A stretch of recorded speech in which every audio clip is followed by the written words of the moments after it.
When it feels like the world is falling apart, it is incredibly hard to make apt and poignant fiction in the middle of it.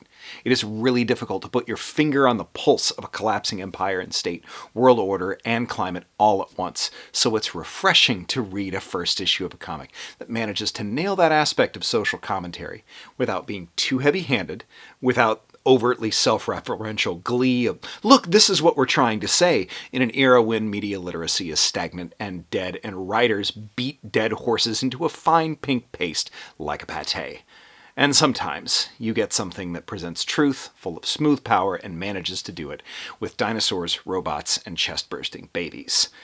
Assorted Crisis Events is the first issue of a book that truly, powerfully kicked my ass and broke my heart, and I think that you will probably love it as well, if you can find it on shelves, that is.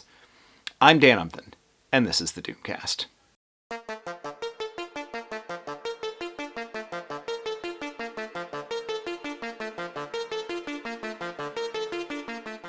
First off, do me a favor, hit subscribe and the bell. I make about one of these videos a week. They're all great, and please don't miss even one. I also only generally talk about stuff that I like, not stuff that I hate, because I think there's enough of that in the world.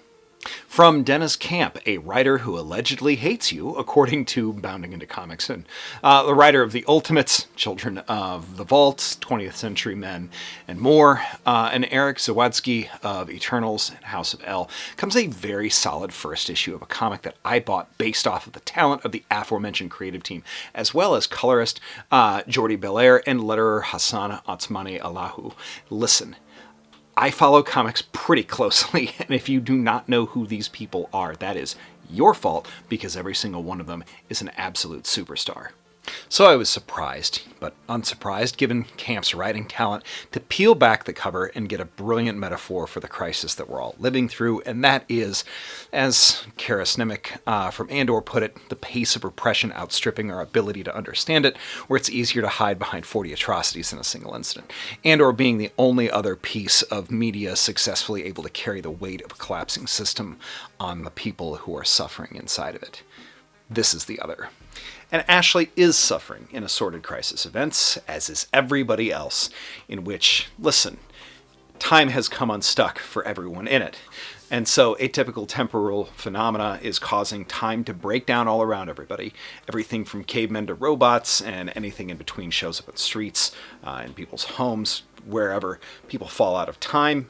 Film directors use the backdrop of all of this very real and comprehensible hellscape, in which time has no meaning, as a set for films. Look, I don't like rehashing the story of good comics page for page in this channel. That's not what I'm about.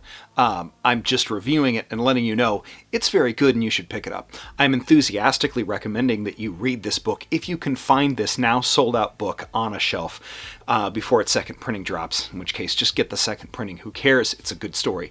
I will point out a few good strengths of the book itself.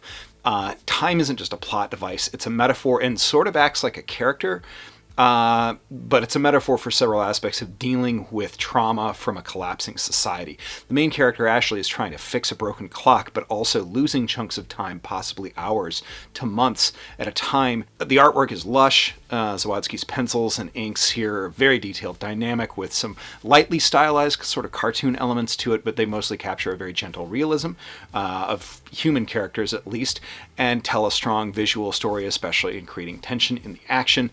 The color brings out all of that character and emotion all the better. Love Jordie Bellaire's colors anytime I see them.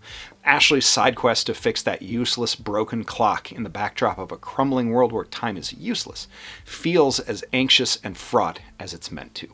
What I will say is, because of the nature of the style of storytelling, which favors a more poetic and literary pace over a structural traditional narrative, it's not clear if Ashley will continue to be the main character, or if this is an anthologized series with new characters each time, like Swan Songs or Silver Coin. Either way, I'm fine with it because it feels like a self-contained story. I enjoyed this so much, and I really think that you will, especially if you like literary comics. If you like Deniz Camp's work already, you'll absolutely love this. If you don't like Deniz Camp, you are wrong. Regardless, this is a great read and powerful first issue that resonated with me pretty strongly, like I've said.